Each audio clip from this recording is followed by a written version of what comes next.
Cara, I presume we should have cameras off while whoever's presenting, the rest of us should just disappear.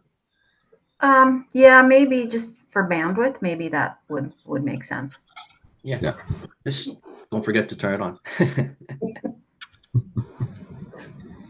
All right, I see people starting to attendees count. So, all right, have a good show again. Thanks, Paul.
Hello, everyone.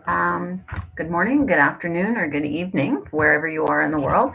Thank you for joining us today at the IAEG-SDGs open meeting, which is also a side event for the 55th UN Statistical Commission. My name is Carol Williams. I'm from Statistics Canada, and I am currently co-chair of the IAEG. I will be moderating this event with my fellow co-chair, Denise Kronenberger from Brazil, and we're delighted to welcome you to this meeting, which will delve into aspects of the SDG monitoring. First, we're going to hear from 4 panelists with diverse backgrounds and experiences in SDG monitoring. They're going to talk about the challenges and lessons learned from SDG measurement, how the SDG framework relates and informs other development agendas, such as the well-being discussion, excuse me, national perspective on implementing SDGs, and how to incorporate geospatial information into voluntary national review processes. After the panel, UNSC will provide a presentation on the guiding principles, specific criteria, and submission requirements, and the timeline for the 2025 comprehensive review. As you know, that this review will be the last chance to have a thorough look at the global indicator framework. So getting the global statistical community as well as policymakers engaged in the process is very important. I'm now going to turn it over to Denise to say a few words of welcome. Denise recently kindly accepted to co-chair the IAEG, and I look forward to working with her over the next year to do the comprehensive review. So with that, Denise, please go ahead. Thank you, Kara. Hello, everyone. Happy to see you at this ING side event. My name is Denise Kronenberger, and I work at the Brazilian Institute of Geography and Statistics. I am grateful to have been entrusted by ING-SDG members to co-chair the group, especially as we head into the busy period of the 2025 comprehensive review. Kara already briefed you on the content of this open meeting. Before we kick off the panel and presentations, I just want to remind you of a few housekeeping manners. Microphones have been disabled, so no one accidentally unmutes themselves. Please submit any comments or questions on the chat window. We will try to address as many of them as possible. Except for the panelists, kindly turn off your cameras. This would reduce the bandwidth used and perhaps lead to better sound quality. This event is being streamed live on YouTube and is being recorded. The recording and any presentations used will be available on the event page soon after the event. Now, on to our panel discussion, which will cover different aspects of the implementation, measurement, and reporting of the Sustainable Development Goals. We have 4 speakers who will address specific dimensions related to the SDGs. After each presentation, Kara and I will follow up with a question or 2 on the respective topic. First up, we have Mr. Steve McFeely, Director of Data and Analytics at the World Health Organization, WHO. Steve's presentation will touch on the challenges and lessons learned from measuring the SDGs. Over to you, Steve.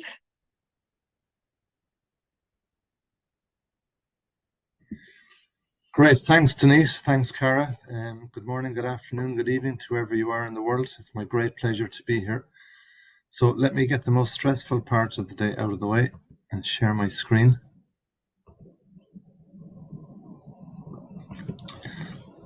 Okay, so please, if you can confirm that you can see my slides. So I'm going to give some background on measuring the SDGs before some of the others get into some of the detail of particular areas. So for anybody interested in what I'm saying, you can find this in a paper that was published in the Journal of Official Statistics, but I'll add some additional reflections since this paper was published. So I'm going to give some context first, starting with the MDGs, then talking specifically about measuring the SDGs, talk a little bit about some unanticipated consequences, and then some things to consider, including what I think is one of the best kept secrets of the SDGs. So let's start from MDGs to SDGs. So many of you will remember the MDGs. They were the global program that predated the SDGs. They were much, much smaller in scale and size than the SDGs, but also really focused on social issues, generally around poverty. So there was very little on economy, nothing really on environment, or very little. And from a measurement point of view, there was only 8 goals, 21 targets, but only 60 indicators. And this obviously made it much more manageable. And I'll say a bit more about that in a few moments. When we come to Agenda 2030 or the SDGs, we see an explosion really in scale. So we jumped to 17 goals, 169 targets, and that leads us to 231 unique indicators ultimately. And again, you see the scale now, not only the scale, but the content is really varied. So now we're really looking at economy, employment, environment, but also strong peace and justice type issues, and also kind of facilitation mechanisms through Goal 17. So a really, really dramatic change. But it gets a very mixed reaction. Probably the strongest reaction was from the economists who rebaptized the SDGs, the stupid development goals, and really criticized the scale by saying with such a broad range, there was no prioritization. So basically it was a scattergun. And so they were pretty harsh in their criticism. But on the other side, a lot of people were really positive. I mean, we need to remember that this was the first time member states had come together to articulate a global vision of what development meant. And that in itself was revolutionary. Again, it was universal. Unlike the MDGs, which are really targeting on developing countries, this was universal. It applied to all countries. And it was holistic in its coverage. So it was really looking at how systems were integrated. It also, underneath it, as underlying the SDGs, we have the precautionary approach, which was some things around climate were less clear than they are now, but nevertheless, they were included. And I think a lot of people welcomed that. And again, it addressed very important issues like peace and security, because it was obvious to all that you can't have economic development or social development in a conflict zone.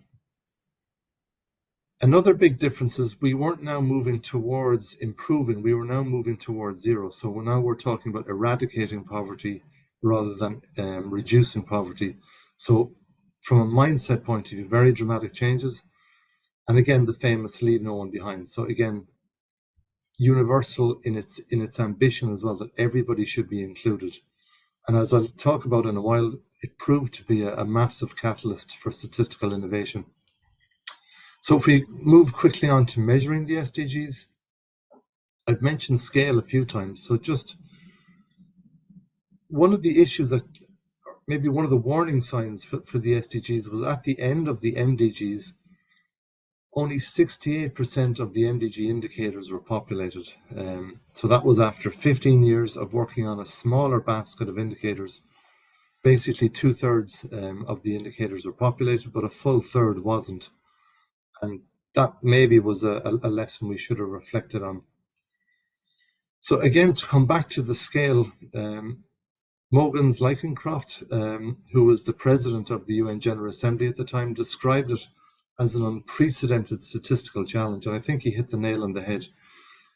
So this is to scale. So it really shows you the difference between the MDGs and the SDGs in terms of volume.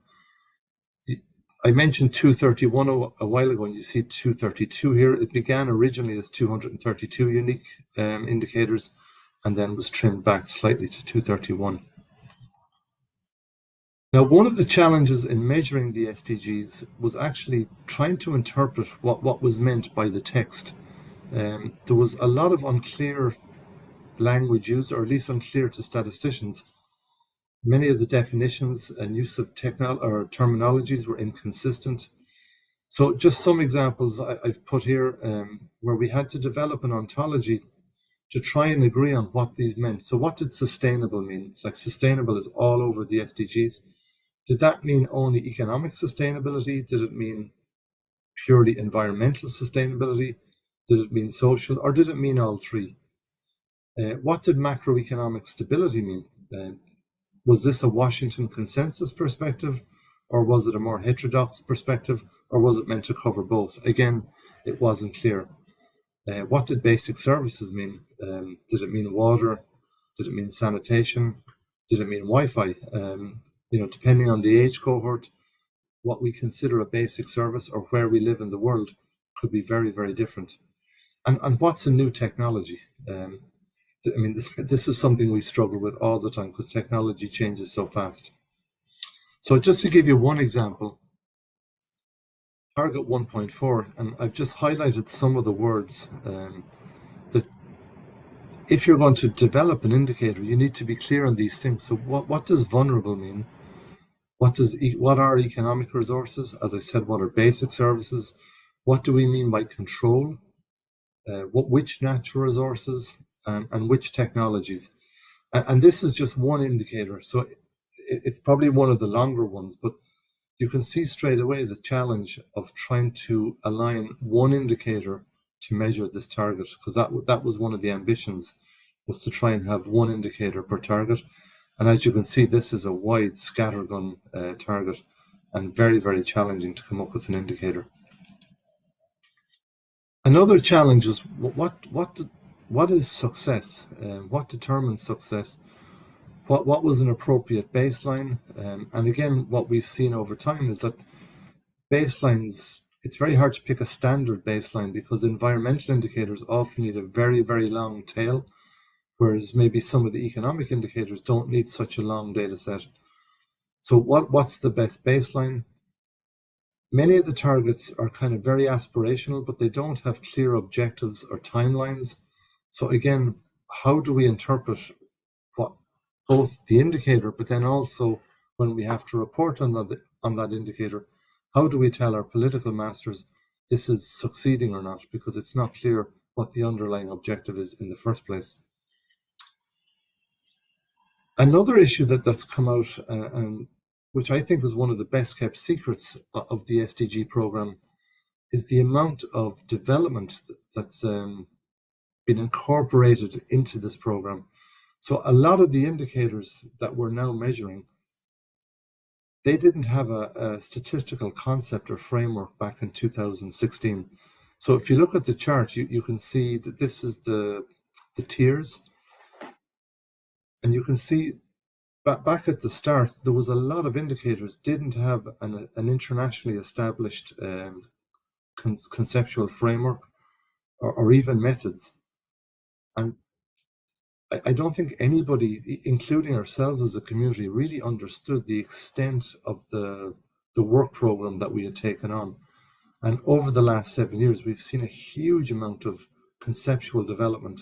And I think this really is one of the best kept secrets, that we haven't advertised just the amount of work that we've done to build up the infrastructure that will allow us to better measure the SDGs in the second half of the program. Now, of course, with any program as big as the SDGs, there's going to be some surprises, some unanticipated consequences, and I'd just like to draw your attention to one or two. The first is just about the importance of statisticians in this role. As I've mentioned, many of the indicators weren't very clear, so we had to actually interpret what they meant. The implications of that then, at least as I view them, is that the SDG indicators, they don't simply measure Agenda 2030, they actually define the agenda, because it's us who've decided what each target actually means, because we've developed an indicator, but we've also defined what success means. And that really is putting that really is defining in a really concrete way what the SDGs mean. And I think this is something that wasn't understood, maybe not still understood by many. The second one was the prioritization of official country data. I would argue that this may be slightly counterproductive. The reason I say this is because the same community, our statistical community, is also discussing things like citizen science. We're discussing big data. And I think some of the indicators lend themselves better, perhaps, to looking at those bigger data sources than looking at simply prioritization of official country data only. Now, we've gotten rid of the only, that this was a controversial topic at the beginning. And I think this is something we need to reflect on post 2030, is I think we need to really focus on the best data that we can get and agree what that might be. Another big challenge was the one indicator per target. As I mentioned, and I give the example of the 1.4.1, very few indicators fit the specifications of the target exactly. And there's many reasons for this. One is the targets themselves were tremendously complex. But also, given the timeline, we can see that many of the indicators were actually recycled. And so in many cases, they're actually proxies, and they're not bespoke indicators that were originally designed for the indicator. What we've done is we've actually recycled an indicator that already exists and repurposed it.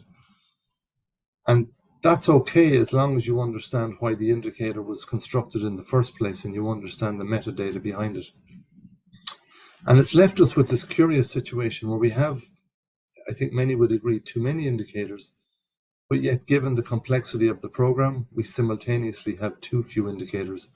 And this has been one of the real kind of knotty issues of what's the right balance between parsimony and comprehensive coverage. As I mentioned earlier, one of the unexpected consequences, I think, will be that a 2030 agenda will have had a profound influence and impact on official statistics. Just the introduction of the tiers, the amount of conceptual development that we've embarked upon, the management structure that the IAEG brought, that discipline, I think all of these things have really had important influences on our community, and I don't think we've reflected enough on that yet. So just to give you some examples, and these really reflect my own working background, so I'm sure many others would have other examples, but when we began looking at illicit financial flows back in 2016, we had no idea what those words meant. And you can see the conceptual framework that UNCTAD and UNODC had to develop. So there was 3 or 4 years of very hard work. And you can see the conceptual framework was only published in October 2020. There was an enormous amount of work developed or done to develop that.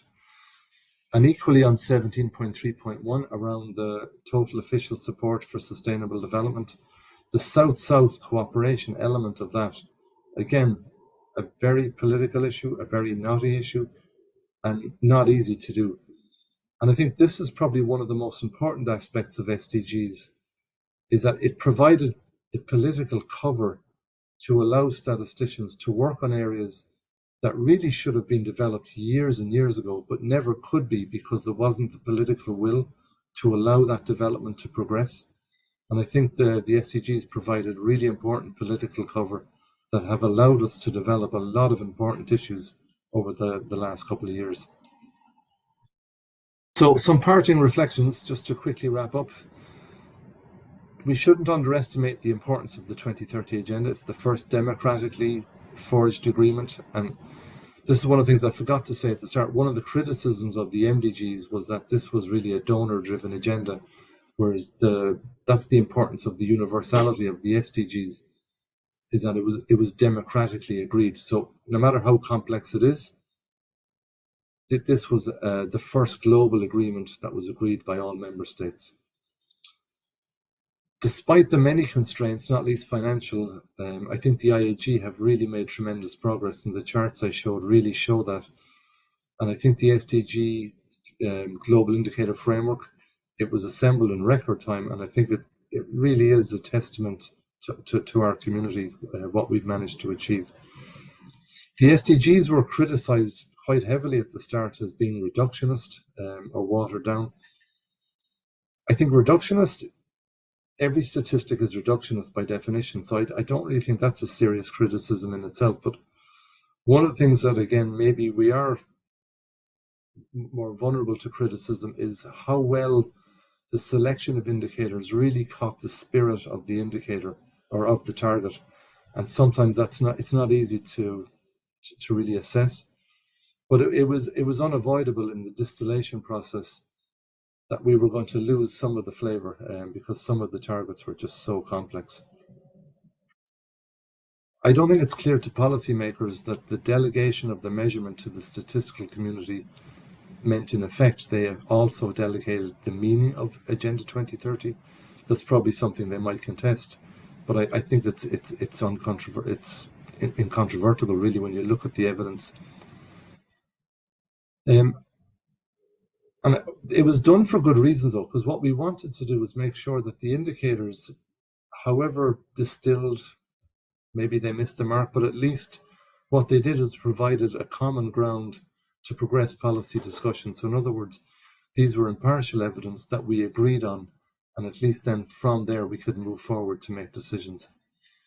As I mentioned, the SDGs have offered space to develop some very politically sensitive statistics, and I think this is all to the good. It's really allowed us to move into some very complex areas.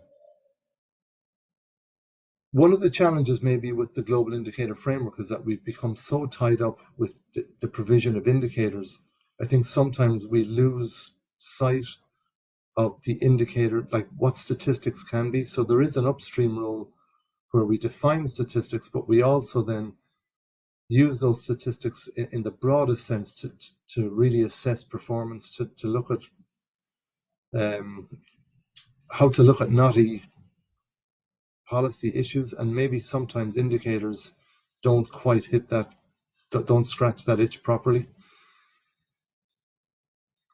I think now the SDG process, now that we're halfway through it, it really offers us the opportunity to engage and reflect on how data users are using our data, to reflect on the future direction of official statistics, and in particular to think about the future of post-2030 statistics, because that's coming around the corner very quickly. So just to finish, the 2025 comprehensive review that Yongi will be talking about at the end, I think this is a really important time for us not just to reflect on what we've done in terms of indicators, but to reflect maybe on how we engage with the political community so that we strategically position ourselves better to overcome some of the shortcomings of what we did last time, to better help the decision-making process and make our statistics even more robust and useful to everybody. So with that, I will stop. Thank you. Thank you, Steve. for your very good presentation.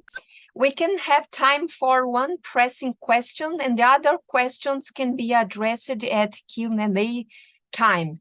I'm seeing here one question in the chat from Keith McSweeney from Ireland. You mentioned that 23rd will shape the org of official statistics. Do you mean that the traditional silo approach of business, social, macro will need to be challenged?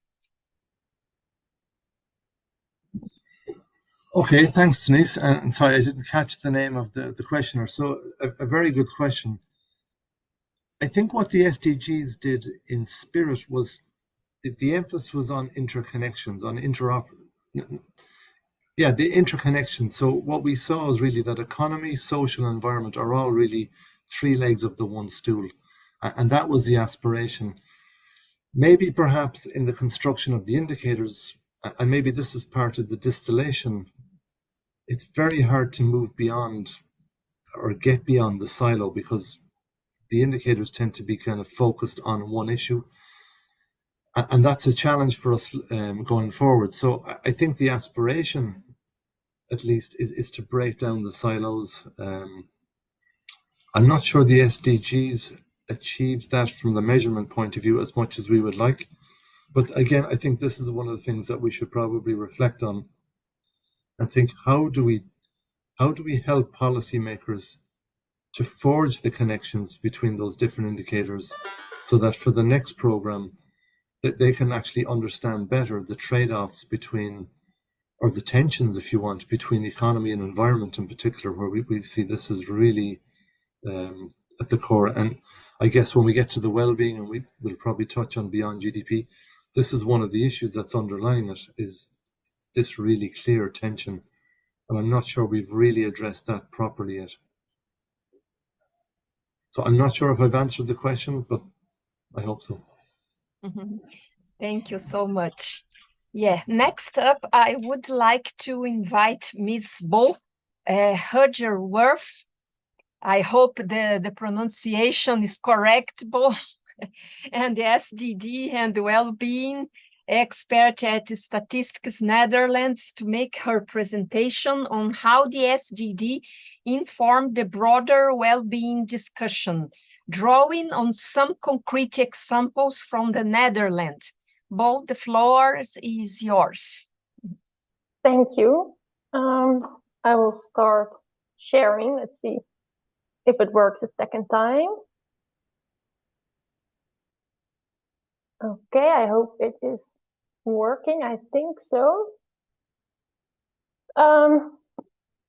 Yeah, so as Denise mentioned, I'm going to talk about the well-being and SDGs monitoring, and then specifically the case for the Netherlands. What we have done is kind of integrating the two, and our monitoring system is used to report on well-being as well as on our national SDGs. So I'm just going to talk about how we did that, what are the upsides and the challenges, and I hope it provides some insights also for all of you. Oh, let's see if I can. Yes. Okay, so I would like to start with a brief history of how this all happened. So in the Netherlands, we made different monitoring systems which related in all different ways to sustainability. And then I mean sustainability in the broad sense. So as well as the environment, but also social and economical. And all these different monitoring systems were they stood on their own. So there was no integration and one followed the other. It wasn't really structured. So then the SDGs came, and in 2016 we did our first SDG report.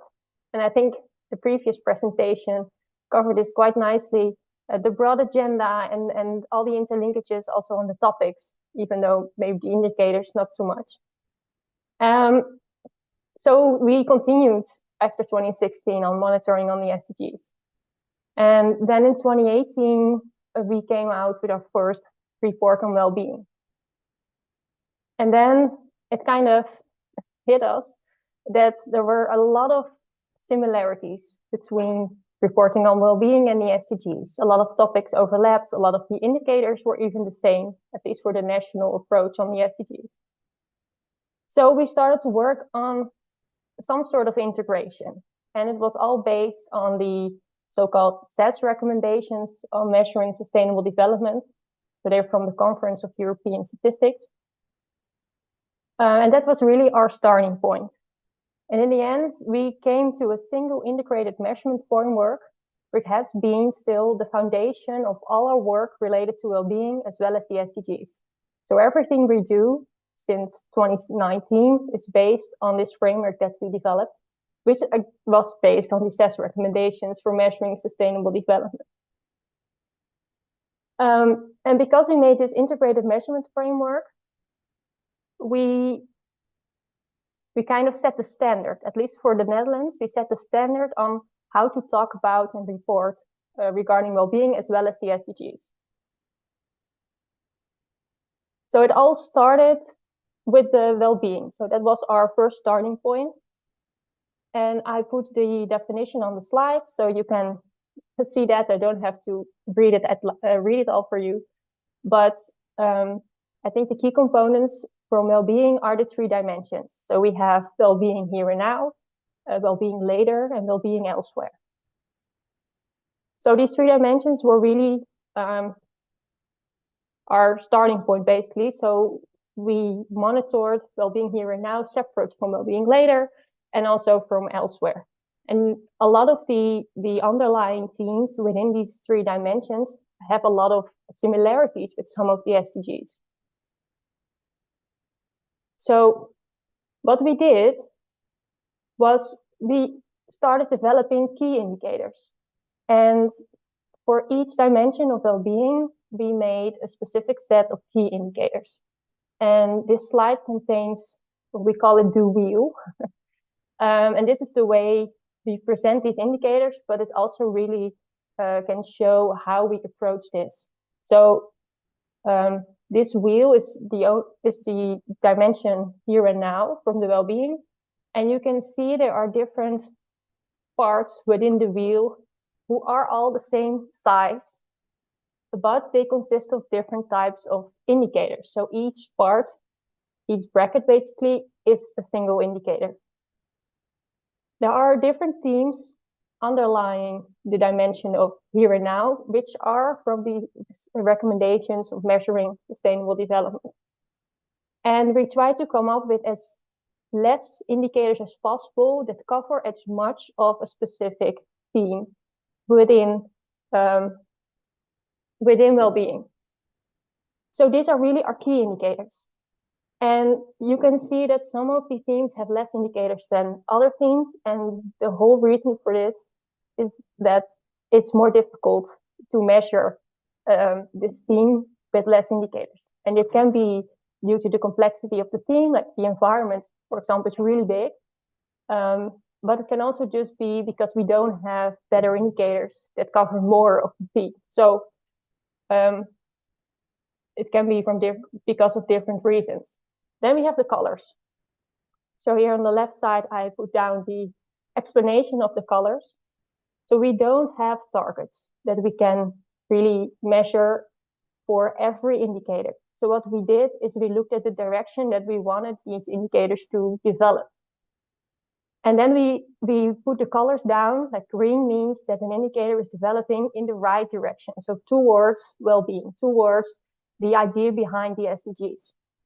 And when the indicator is gray, there is no development, at least no significant development visible within the indicator. And red means that the development that we see within the indicator is going into the wrong direction. So it's moving away from well-being, it's moving away from the SDGs. And then the large part of these brackets is a longer time period. So we monitored the last 8 years, and then we looked at the development.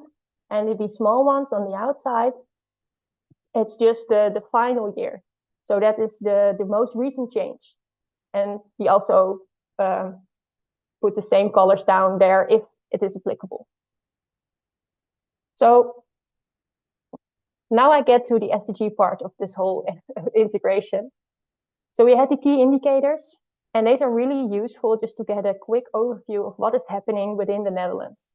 But as was mentioned also in the previous slides, it is always not enough indicators, or maybe even too much indicators. So because these key indicators do not provide enough information for a lot of people, we use the SDGs to expand. So for example, we have SDG 1, zero poverty, really connects to material welfare within well-being. For example, there are a lot of connections between the SDGs and specific parts within well-being. So we can really use the SDGs to dive deeper. So what we do then is we get these type of dashboards. So I just copy paste of a couple of indicators in this slide. These are all for SDG 1. They are about poverty. So these arrows are the same colors as were in the wheel. So they give information about the development within the indicator. So in this case, the mean disposable income is growing and it's green, so it's positive. And then next to the arrow, we have these kind of bar graph, and that shows other countries all within the EU, because the Netherlands is part of the EU, so they are our closest countries that we compare ourselves with. And you can see how it is divided basically within the European Union, and the colored one is the Netherlands. So in this case, the Netherlands is 4th out of the 26 European countries that we have this data on when we talk about mean disposable income. So we try to get more information. And then what we did to really determine which indicators do we want to use. So the starting point is the 2030 agenda with all the indicators that are set from the global indicator set. So we started with those. And then we developed a framework to kind of adapt them to the Dutch context. So there are parts of the SDG 1, for example, that are still really relevant for the Netherlands, but there are also parts that are specifically relevant for the Netherlands and maybe not so much for the global agenda. So what we did is we wanted to make sure that we got a good overview of all the relevant information. And we did that by going kind of separate SDG 1 into 4 components, and I put those on the slide. So the first one is resources and opportunities. This is kind of the input side of what do we need to get to the end goal of a specific SDG. So just to make it a bit easier to understand, I will use SDG 2 to just give an example. So when we talk about food and no hunger, resource and opportunity are, for example, about how much agricultural land do we have to produce food with. That are our resources. Then we can use these resources. So we want to know something about that. And when we talk about food production, it can be how many protein-rich crops do we produce on this land? How much of this land is used for livestock? So that's really the use side of these things. So we want to know that as well. Then we get to the outcomes. And these outcomes can be positive and negative. So when we talk about food production, this can be like how much of a certain crop is produced. It can also be how much of the fertilizers that we use have spilled over into our environment. This is like an outcome of using these agricultural lands. In the Netherlands, we tend to use too much fertilizer, so this is an indicator that makes sense because you want to know these surpluses. And then the final part is the subjective assessment, and this is really about how people perceive things. And this can be how satisfied people are. It can also be if they have concerns, what do they expect? And this is also really a key component of how we approach the SDGs. It's not just about the things we can calculate. It's also about how do people feel. This makes really additional interesting information. Okay. Then another key thing about the SDGs is the leave no one behind aspect. So how we incorporated this in our monitoring is we looked at the distribution of well-being. And we do that in two specific ways. On the one hand, we look at different groups within the Dutch population. And we look at sex, age, education level, but also the country that you were born in or the country that your parents were born in. And the other one is regional distribution. So we want to know how this well-being distributed. And I think the key thing here is we always look at the average Dutch person. And of course, that person does not exist. So can we look at different groups to see if it differs from the so-called average Dutch person?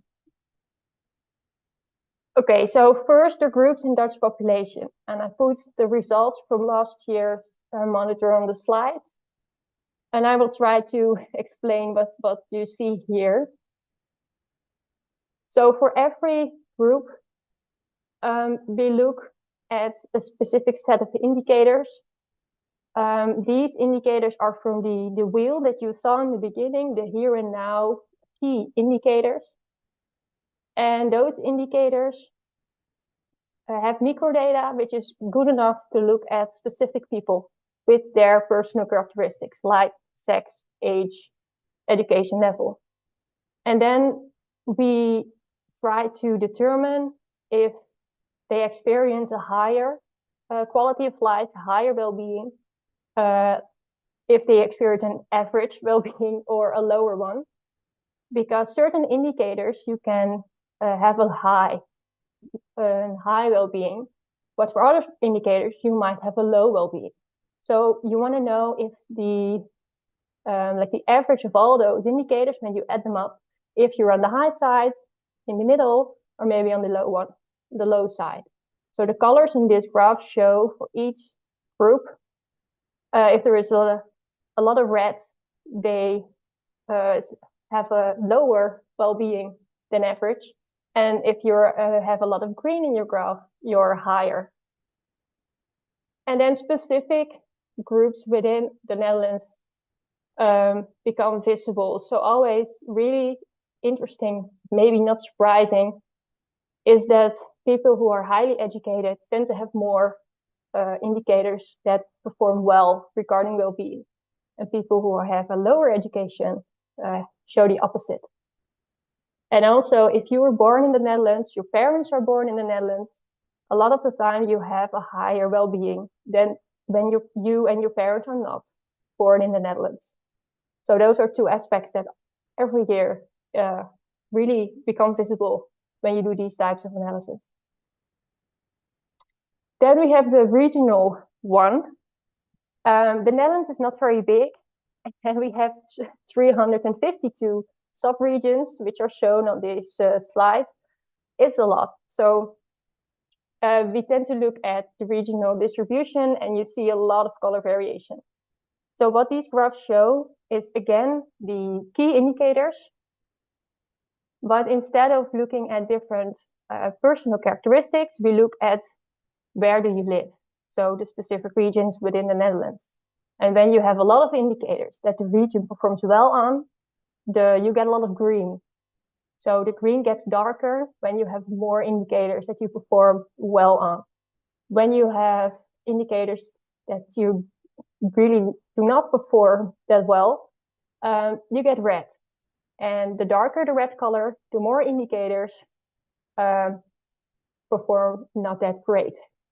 So you can really see where in the Netherlands the well-being tends to be higher and where it tends to be lower. And for more information, because it is just a general overview, you can dive into a specific region and see which indicators are the one that create this specific color. And you can really get more information. But just to give you a general overview, these are our summary charts. Then I go to usability. So the whole integration of the two frameworks, the well-being and the SDGs, has provided us with a single framework and a common language. And this is a single framework and language that we use between our statistical office, but also with other organizations and with policymakers. So this entire monitoring system is used as our national SDG report. And it is actually being integrated in our whole policy cycle. So we have accountability day, and then we present all of these outcomes, including the leave no one behind parts. So the government can have debates about the outcomes of last year's policy. And also, it comes back on budget day. We call it Princess Day. And then it is used as information for the debates when they are talking about how much money should go to specific policies. Even though we have those key indicators that I showed, we have with the SDGs for more information, we have over 500 indicators in use right now, and this is a lot. So the key indicators help for usability for our policymakers and other users within the Netherlands to get a grasp of how the Netherlands is doing, but also what does it mean, because you have less topics and less indicators to understand. That you need to understand to kind of how do I think about well-being, what does it mean? But for the details, we have over 500 additional indicators, which make it really complex again. So this is our challenge still. Then I will stop talking. I think I spent more time than I had. So thank you very much for listening. And maybe there's time for questions, I don't know. Thank you so much for your presentation. Yeah, we have a question in the chat from Dalia. Let me see. Yeah. Did you create a set of components like this example for SDG 1 for each SDG? How did you make the criteria homogeneous and comprehensive to ensure that these criteria were not letting anything out? Good question. And that is a really difficult aspect, I think, of our work. So we did make criteria of what the indicators need to encompass. So we have those categories that I showed, like the use and the subjective things. But still, it is really difficult. So we have a framework, and I can maybe send you documents that outline all the specific components that an indicator has to fulfill. But still, every year we have a process to review our specific indicators and see if you're missing things. Sometimes there is new information available because of developments in other parts of our statistical office, and we try to incorporate those new developments if this adds to more interesting information, and also changes within our society. So, for example, we have kind of a housing crisis. So that means that we take our housing aspects of the SDGs, we look at them again to see if it's still relevant for the current context that the Netherlands is in. So I hope that answers your question. Okay, thank you. I will pass the floor to Kara to introduce the next two speakers. Thank you so much, Denise. We're actually now going to hear from Denise herself. Denise is the head of the institutional relations in the presidency of the Brazilian Institute of Geography and Statistics, and she's going to share with us Brazil's experience with implementing and reporting on the SDGs. So I'm going to turn it right back over to you, Denise. So please go ahead. Yeah, thank you. Are you seeing my screen? Yes, we do. Yeah. In Brazil, the national coordination for the SDG Global Indicator Framework lies with the Brazilian Institute of Geography and Statistics. Regarding the national coordination mechanisms to produce the SDG global indicators, the IBGE presidency is responsible for the coordination of the project. In the pursuit of an increased level of institutionalization, IBGE created in 2023 an internal governance body, the Sustainable Development Goals Indicators Production Committee. The committee is responsible for coordinating the process of production and dissemination of the SDG indicators for monitoring the targets of the 2030 Agenda. And we have different units from IBGE that has been taking part in this committee. Yeah. In this slide, we show another part of the diagram. We have 17 SDG working groups plus 3 supporting teams in IBGE. There are 2 coordinators for each SDG and the support of 80 units at IBGE. There are roughly 6 to 7 people involved partially at the Institute, that including the SDG coordinators, collaborative personnel, members of the committee. Also, 17 interinstitutional working groups were created for each SDG under the guidance and coordination of IBGE. These groups collaborate to produce the SDG indicators. Here, we can see some examples of SDG working groups with other institutions. The coordination made by IBGE operates closely with other institutions that produce official data and ensure the use of quality, updated, reliable, and disaggregated data.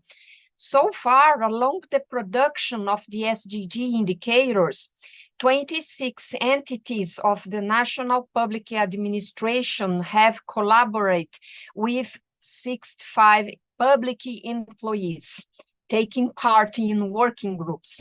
This slide shows only 3 examples for the SDG 3, SDG 6, and SDG 13. About 60% of the indicators were calculated by other national information producers in collaboration with IBGE. This shows the importance of collaboration in this process. The Brazilian SDG platform is the result of a collaborative effort of the national data producers, coordinated by the Brazilian Institute of Geography and Statistics, IBGE. The platform for dissemination and information sharing is composed of 2 parts. One is dedicated to the promotion and sharing of the SDG information, such as news, events, videos. The other part, aligned with the global indicator framework, is the core of the platform and makes available the global SDG indicators and their methodology sheets through a user-friendly interface. The methodological sheets contain detailed information on the construction of the indicators. This slide shows the current situation of the production of the global indicators. We use different colors to present it to users the situation of the production of indicators. And we present this situation for each of the SDGs. So far, we have 122 global indicators using national official data, are available in this SDG platform. And we have different data sources, such as surveys, administrative data, and monitoring data. For example, we use about 9 IBGE surveys to produce 72 indicators. We use 13 administrative data to produce 62 indicators. Sometimes it is a combination from surveys and administrative data. In relation to Leave No One Behind, a total of 68 indicators has some type of disaggregation by sex, by age, by education level, urban and rural, for example. Here you can see the template of our methodology sheet.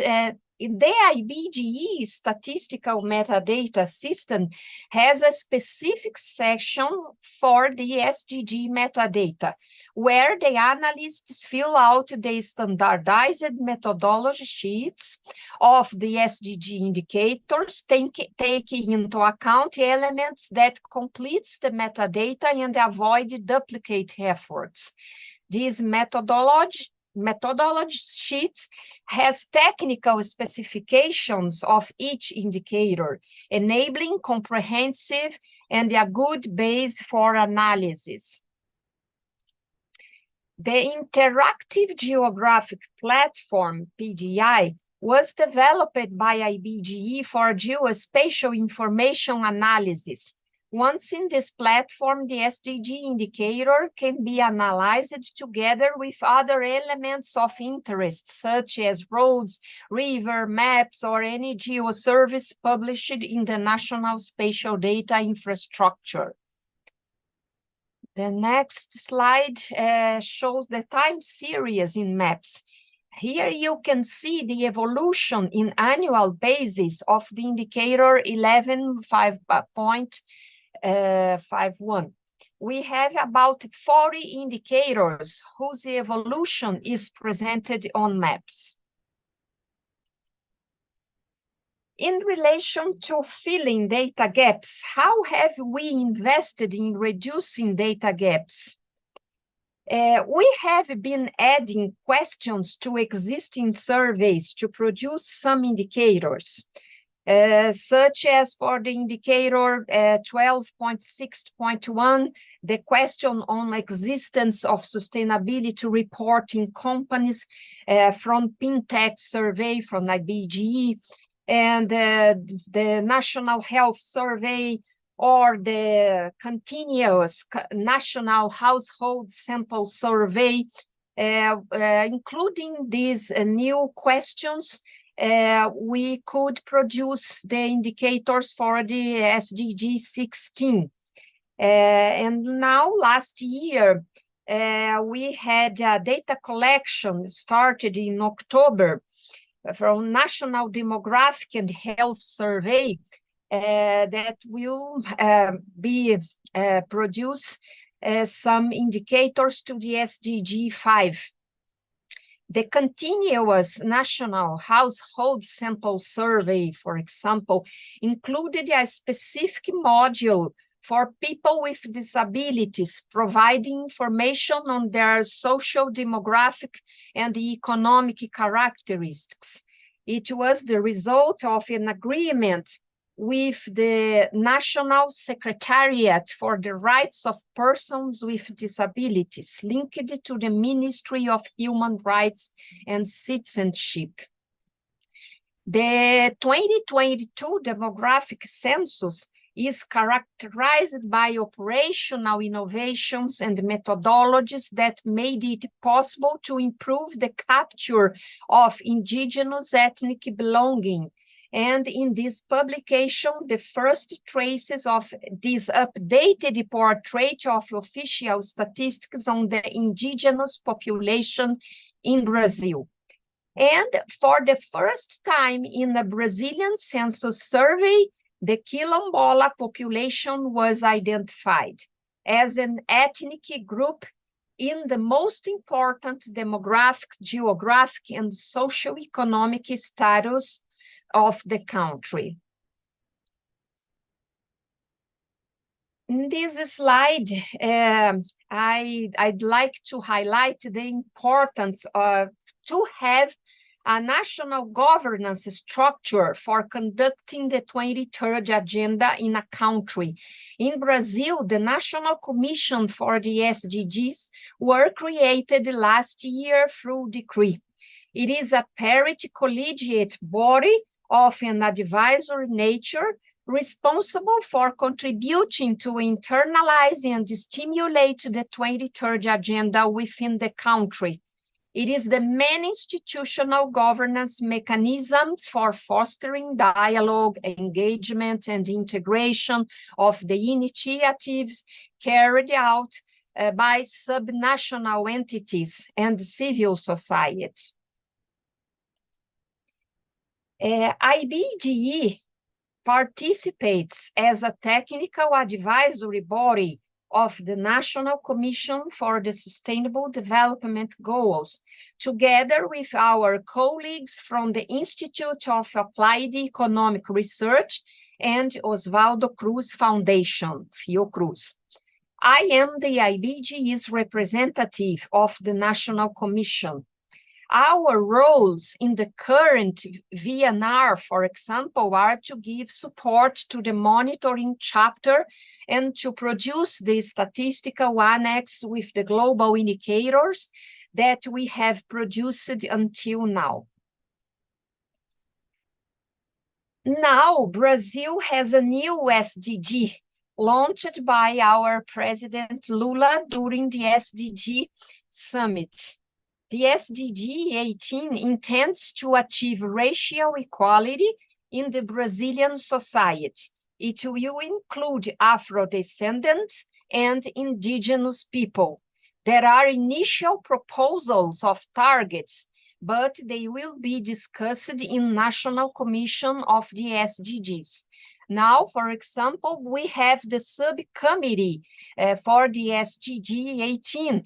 There are 28 Brazilian institutions from government and civil society that has been discussing on the targets and the indicators, and the Brazilian Institute of Geography and Statistics has been taking part in this subcommittee.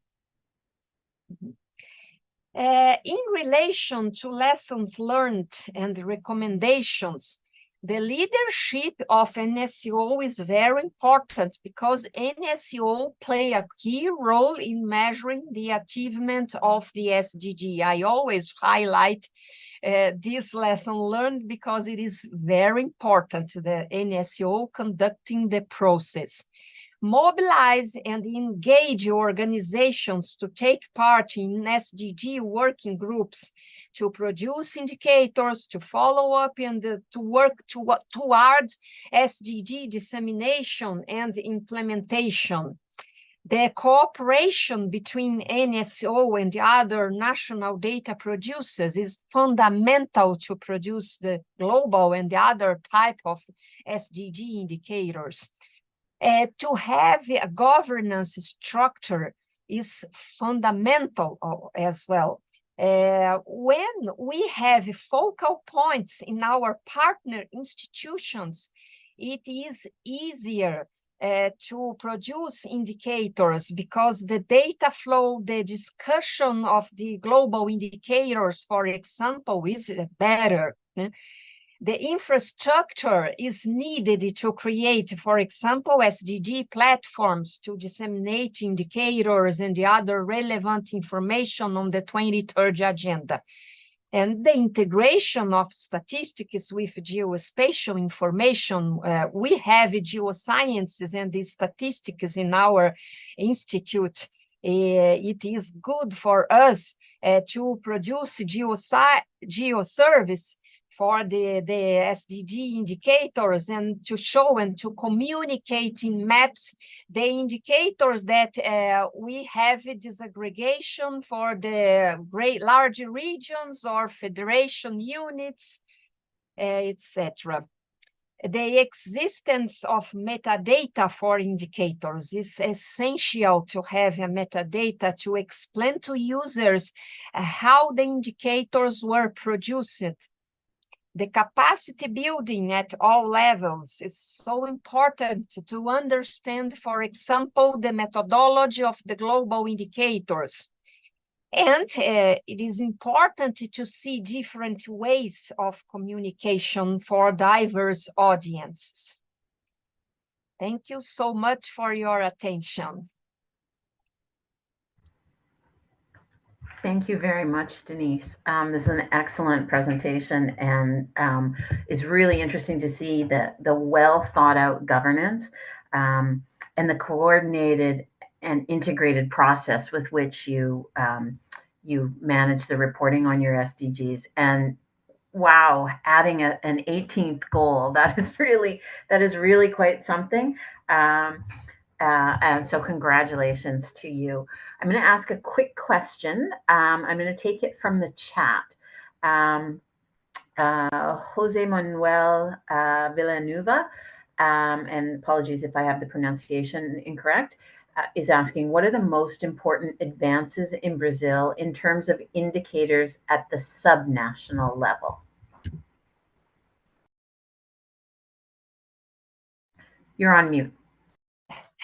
In the subnational level, we will start the discussion now.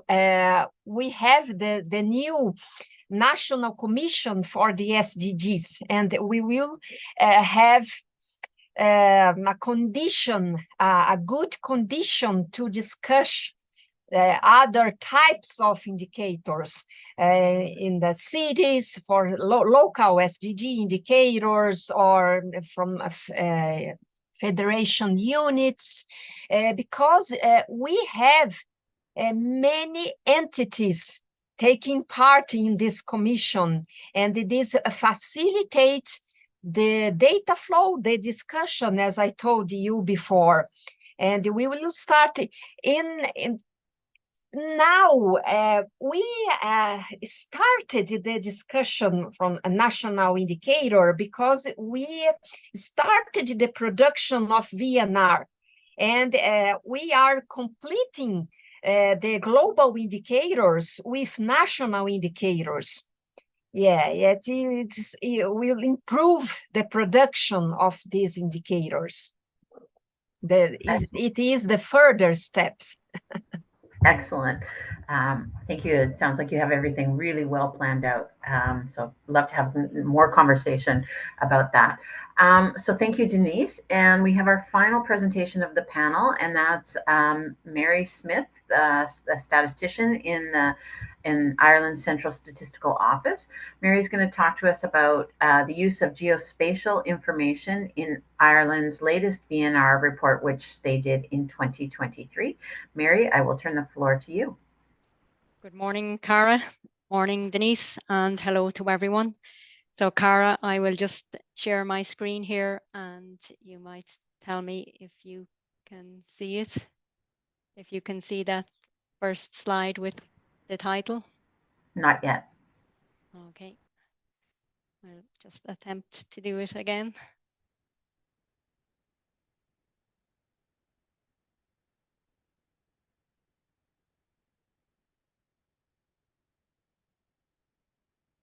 Okay. We see it, but it's not in presentation mode. Okay, is that there we okay go. there? Yeah, okay. And Cara, you might give me a gentle reminder if I'm running over time.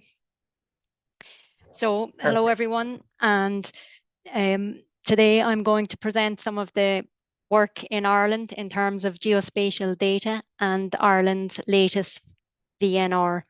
So, in line with the previous three speakers, there are some common threads running through which you would expect from SDG presentations. And I'll also mention some work being done at UN level my colleague who's co-chair of the IAG Working Group on Geospatial Information, Sandra Moreno from Colombia, and also Mark Iliff from the UN are here today. So they're doing some great work at geospatial level. So I'll refer to that towards the end. So as you are all aware, the role of statistics offices in terms of focal points for the SDGs, such as coordinating requests from the custodian agencies of the UN, and our role in the identification, management, and presentation of the SDG data for monitoring progress in our countries. So in terms of this, I will look at the data governance structure, which Denise referred as an important principle of the SDGs. So in terms of the Statistics Office here in Ireland, we have two main governance groups.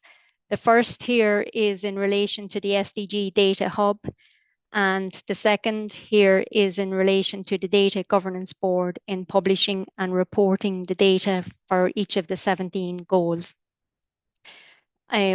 These two groups on the right-hand side are the responsibility of the policy department, which in Ireland is the Department of the Environment. And they also have a quarterly governance board in terms of the National Implementation Plan and the VNR, and then also the Senior Officials Group, which sign off on official reports.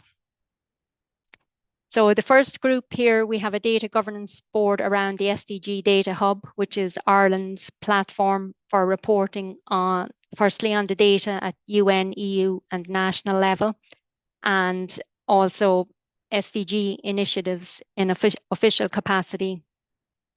So we work, the CSO, ourselves in the Statistics Office, Táilte Éireann, which is our mapping institute, translated to Irish Lands, and the Department of the Environment, Climate and Communications. So this department is the official policy department responsible for reporting the SDGs.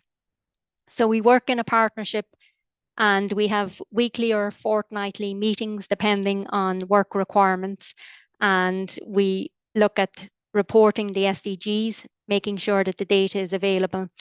And this SDG platform started out as a UN ESRI exercise. So working on this back in 2017 as Kevin McCormick, as you know, at UN level, I worked on developing the platform with our colleagues in the OSI and the ESRI Ireland as the technical partners.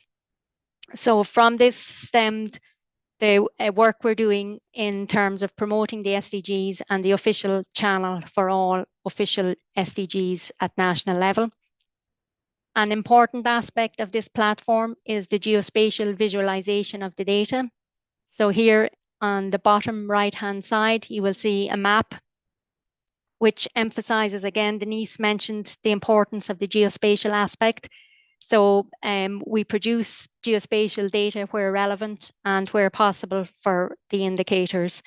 And also an important communication channel on the platform are story maps. So for example, we produced a story map for the VNR for the first time round, which was 2018, and the current VNR was presented last July, and we are working on a story map for that. But we also produce several story maps in terms of the various goals, if we want to emphasize a particular goal or looking at SDG initiatives at national level.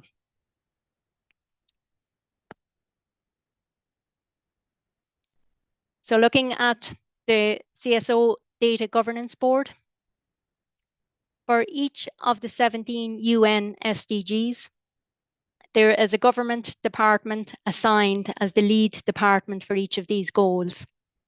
Now, these departments are assigned by the policy department, which is Department of the Environment, and we work with the lead department for the data we publish for each of the goals. So starting in 2020, we published Goal 1, and we published approximately 5 or 6 goals per year, finishing in the start of 2023, we had all 17 goals. So now we are starting to publish goal 1 again. So we are updating all the data that we have already published. And currently goal 1 is due out next Monday. And it has been 4 years since we first published it. So we will update the data that's available in terms of monitoring the progress. And the importance of these publications is obviously reporting the data so we can monitor how Ireland is progressing in terms of meeting the targets, but also the reader can click on links to show the interlinkage of SDGs across the government departments. And also, if they want more background to policies in terms of the data, all the publications from the various government departments are included. So they can click on the links and look at information and background policies in relation to each of the indicators. So here is an example of goal 3, which we published in June 2020. So we publish an infographic with each publication. So for goal 3, we emphasize some of the indicators that are in the publication, such as here SDG 352, which is harmful use of alcohol, the data on cigarette smoking, which is 3A1, and health expenditure, and also health work density. But each of the infographics also contains a map which emphasizes the geospatial importance of the data we produce. So this publication was published in June 2020, which was at the height of the COVID-19 pandemic in Ireland. So we were able to produce a map here showing the number of cases per county in Ireland. Now, also, each of these counties can be further broken down into approximately 100 to 150 local areas. So we were able to show the cases at local area on a weekly basis. So Steve had mentioned the importance of developing the statistical infrastructure for the SDGs. And an example here is the SDG platform, which we had at national level. We were able to replicate this platform very quickly and report very quickly the number of incidents at a local level. So the government then, in terms of communicating areas that were in lockdown, were able to communicate to the public the high incidence at a very local level. So this just shows the importance of having the statistical infrastructure in place, but also to re-emphasize the importance of the geospatial aspect in getting the message across to the public. Again, some of the guiding principles that Denise had referred to in the governance structures and the SDG platform, but also the geospatial integration of statistics and geospatial information. So in partnering with our Mapping Institute, we were able to produce indicators data for some of the services.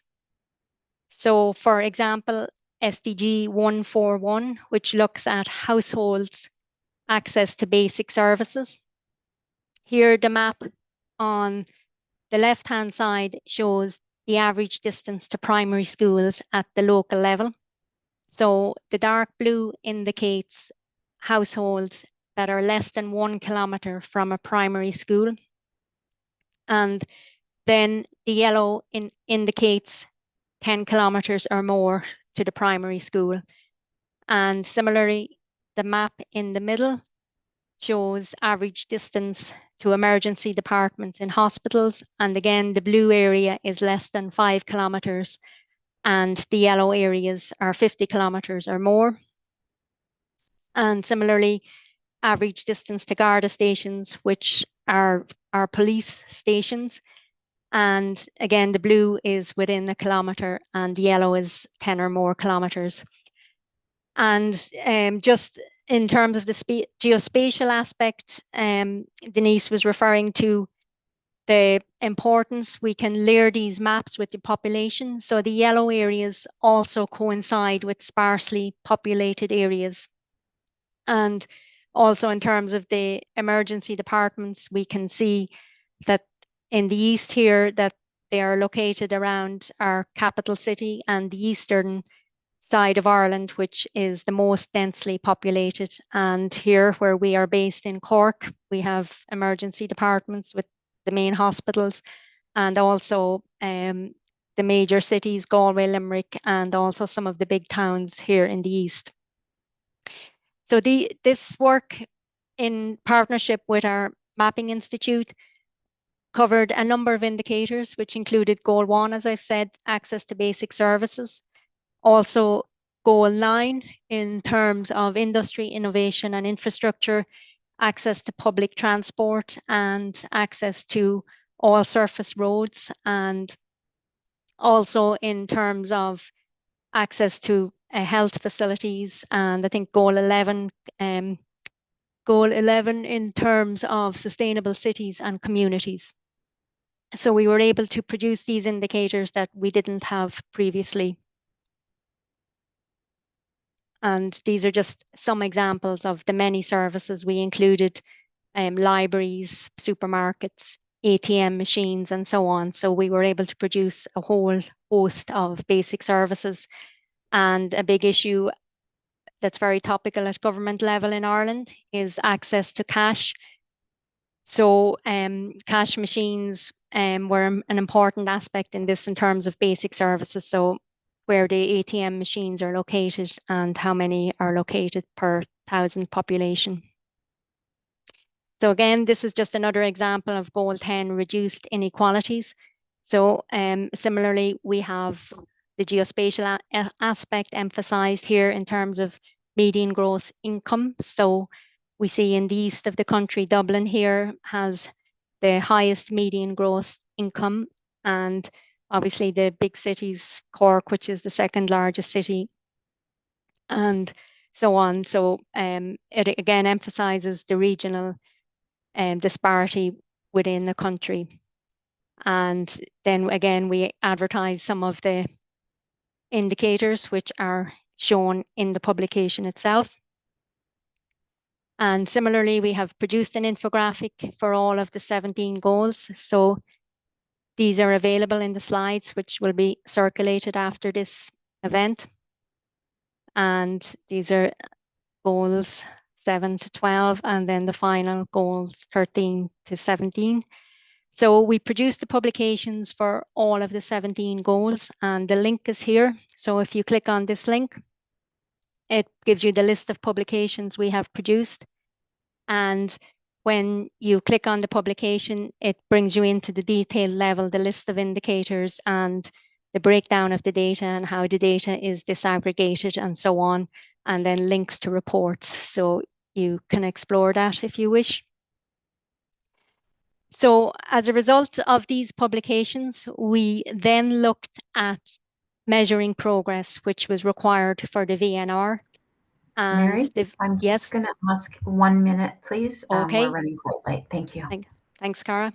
So just very quickly, we looked at monitoring progress, and just bearing in mind some of the things Steve said about official country data.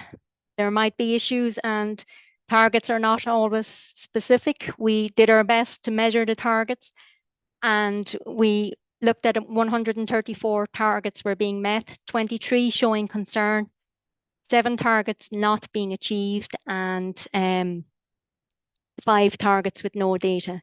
So looking at issues where we had problems in terms of water quality, we're not meeting our renewable energy targets in Goal 7, then climate action, greenhouse gas emissions, and so on. So again, the slides are available for circulation. So just Bo had mentioned well-being. So we can see good health and well-being. We're measuring these targets and just bearing in mind what some of the other issues that were mentioned with our previous speakers. We're not saying here we have no poverty in Ireland. We're saying in terms of meeting the targets that are specified at global level, we're doing well. But again, as the UN guidelines encourage us to look at targets at national level, which is a different story. And then just here finally, some links. So Ireland's VNR is here, the data hub. Here's a link to the publication. And finally, I would just like to emphasize the SDG Geospatial Roadmap. And as I said, Sandra Moreno of Colombia, who is the co-chair of the WGGI, with myself and Mark Iliff at the UN, are doing great work in promoting the Geospatial Roadmap. And I would encourage countries to reach out to the support and the examples that they have in implementing the Geospatial Roadmap. So thank you very much. And Cara, I'll just escape from this now. Excellent. Thank you so much, Mary. I think it's safe to say that Ireland is really the gold star on incorporating geospatial information into the SDGs. So thank you for that. Unfortunately, we're not going to have any time for me to ask you a question. So I'm going to turn it directly over to Denise to introduce the next agenda item. So Denise, over to you. Many thanks to all four speakers for your very insightful presentations. Let's now shift gears slightly. When the SDG Global Indicator Framework was adopted by the UN General Assembly in 2017, it was not meant to be a static document. The General Assembly resolution called for the 2 rounds of comprehensive review of the framework, one in 2020 and another in 2025. The IAEG-SDG will commence the last round of comprehensive review soon. It is crucial that the timeline, guiding principles, specific criteria, and submission requirements be clear to all stakeholders. And I would like to ask Ms. Young-Min to the UN Statistical Division. Please go ahead, Youngie. Thank you. Thank you so much, Denise. I'm conscious of the time, so I will not go to the detail because all this information will be available at the IAEG 2025 Comprehensive Review website. So I just want to emphasize that the IAEG acknowledge that this 2025 Comprehensive Review provide a good opportunity, also the last opportunity to improve the indicator framework to help the global monitoring of the 2030 agendas. And there's some guiding principles that the IAEG want to emphasize, particularly, and the IAEG want to emphasize the revised framework should not significantly impose additional burden, and the change are limited in scope. So here are some specific criteria for implementation of the 2020 comprehensive review. I will not go to the detail, but a few things to keep in mind. The aim of the review to maintain the same number of indicators, and also any the new proposed indicator must have agreed international standards, and the data available for at least 40% of the country and the population across the different regions where the indicator is relevant. So taking into account the first 2 criteria under the specific criteria for addition, deletion, adjustment, and replacement. And then there's some further guidance on including sub-indicator for existing indicator or sub-indicators for in the proposal. Most important things is the IAEG discouraged to including sub-indicator as one proposals. And here is the timeline. And so we're currently in the highlighted part. From January to June, we are in February. So the group will prepare a review framework, noting the possible deletion, replacement, adjustment, addition, and also based on the previous analysis and assessment with assistance from the secretary. And from 1st to the 30th April, and the IAEG will have open call for proposals. So keep this in mind. We will post all the detailed information on our website. Another important information is the 15th meeting of the IAEG. So thank you for UNDP and also Statistical Norway. They would like to host the next IAEG meeting in Oslo from 21 to 23 October.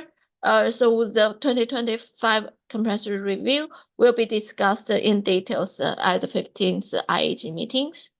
So I'm not going to go to detail. This detailed submission requirement will be posted on the 2025 comprehensive review website.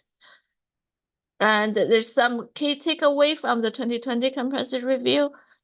We do what people remember that the global indicator framework is designed for global overview of the progress. That proposal for global monitoring require international green methodology, good data coverage, and the custodian agency. So we also want to emphasize, do not think the exclusion of a proposal implies that the issue of the indicator in question is less important than others. So IAEG want to encourage that the important indicator that not included the global indicator framework can also be included in the thematic indicator framework or in-country indicator framework. So let me see. So this is my last slide. I just want to say that IAEG is currently reviewing the existing tier 2 indicator with a very low and no data coverage. And also goals with low data coverage. So I just want to emphasize a few goals, which is goal 13, has very low data coverage. Goal 5 and goal 16 also has relatively low data coverage. So the IAEG also reviewing the goals with low data coverage. IAEG will follow up with custodian agency in the coming months. Request for the rationale for the low data coverage and no improvement over the year. Basically, I don't want to send alarm. This is not indication that the IAEG will delete or replace any indicator, but would like to offer opportunity and also more understanding of the overall indicator framework about the reason of the low data coverage and also the no improvement part. And also we'll ask the custodian agency if they have any plan and timeline for filling the data gaps in the near future. And the IAEG also would like to encourage its partners and the agencies and countries provide a suggestion on how to address and improve goals and indicators with low coverage. So with that, I'll just end my presentation. Thank you very much. Thank you so much, Yonggi.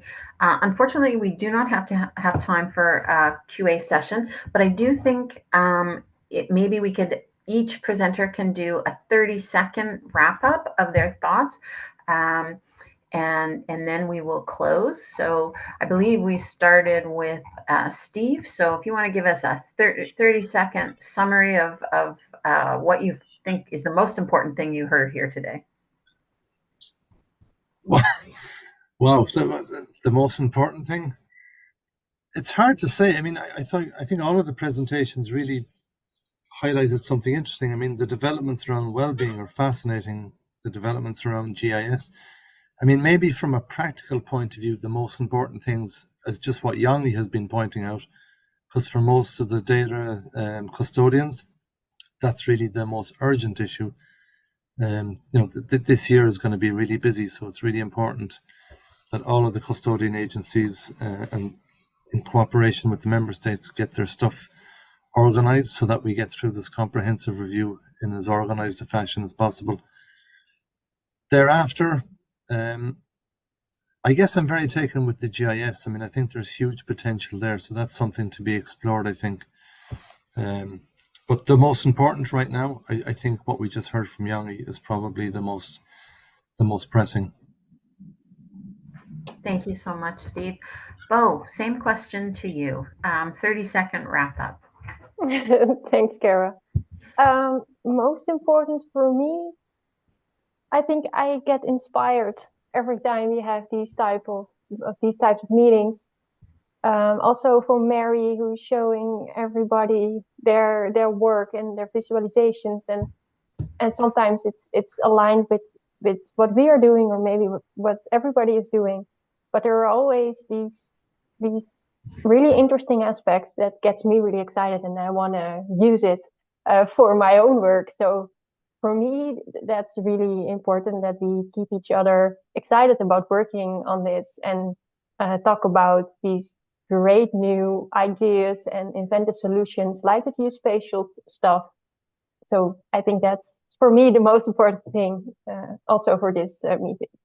Thank you. Thank you, Bo. Denise.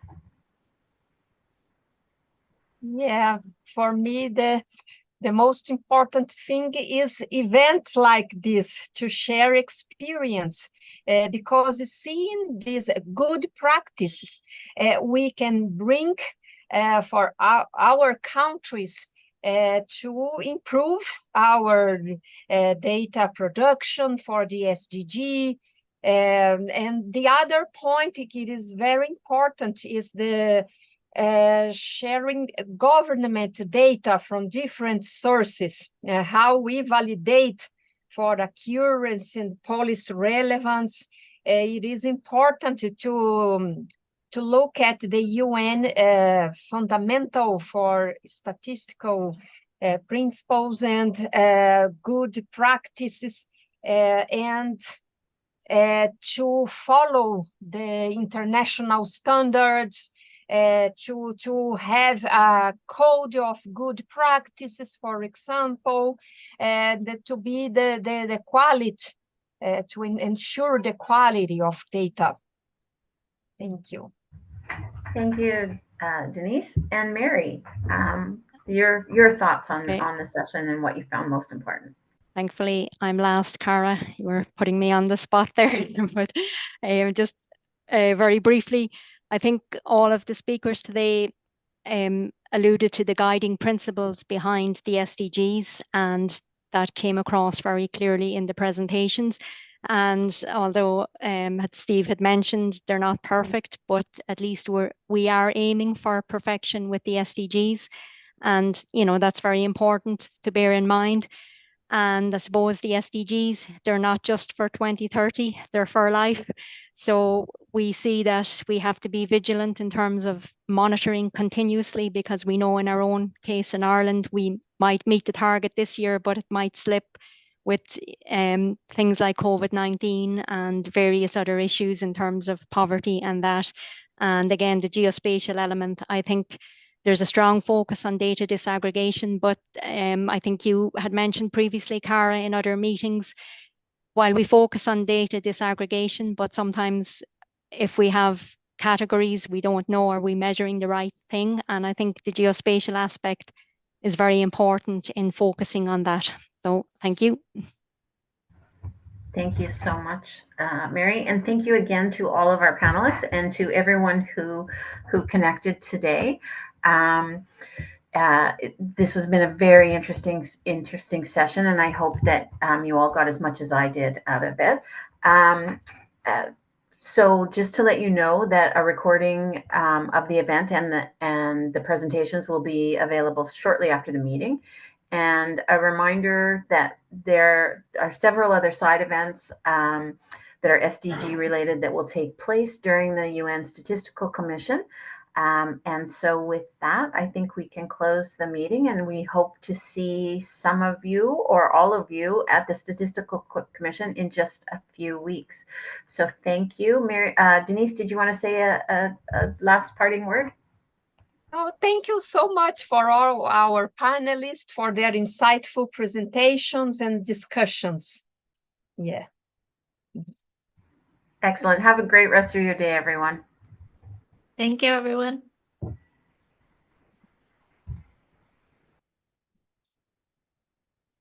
Bye-bye.